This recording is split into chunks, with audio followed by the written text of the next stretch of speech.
புதுச்சேரியில் யோகா நாள் விழாவிற்காக அரசு சார்பில் வைக்கப்பட்டுள்ள விளம்பர பலகைகளில் ஹிந்தி மட்டுமே இடம்பெற்றிருந்த நிலையில் அதனை கருப்பு மை கொண்டு தமிழக வாழ்வுரிமை கட்சியினர் அழித்தனர். இது தொடர்பான கூடுதல் தகவல்களோடு இணைகிறார் செய்தியாளர் எழில்குமார். விவரங்களை பதிவு பண்ணுங்க.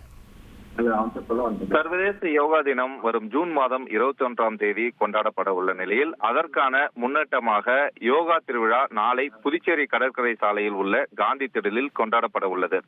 இதற்காக புதுச்சேரி நகரம் முழுவதும் பல்வேறு விளம்பர பதாகைகள் வைக்கப்பட்டுள்ளன. ஆனால் அரசு சார்பில் வைக்கப்பட்டுள்ள இந்த விளம்பர பதாகைகளில் முழுமையாக இந்தி மட்டுமே எழுதப்பட்டுள்ளது. இதன் காரணமாக புதுச்சேரியில் உள்ள தமிழக ஆர்வலர்கள் கடுமையாக தங்களது எதிர்ப்பை தெரிவித்து வந்தனர். இந்நிலையில் கிழக்கு கடற்கரை சாலையில் உள்ள சிவாஜி சிலை அருகே வைக்கப்பட்டிருந்த இந்த விளம்பர பதாகையில் உள்ள இந்தி எழுத்துக்களை முழுமையாக கருப்பு மை கொண்டு தமிழக வாழ்வுரிமை கட்சியினர் அழித்தனர். மேலும் அதன் மீது இந்திக்கு எதிர்ப்பான வாசகங்கள் கொண்ட பதாகைகளையும் அவர்கள் ஒட்டினர். இதன் காரணமாக பரபரப்பு ஏற்பட்டுள்ளது.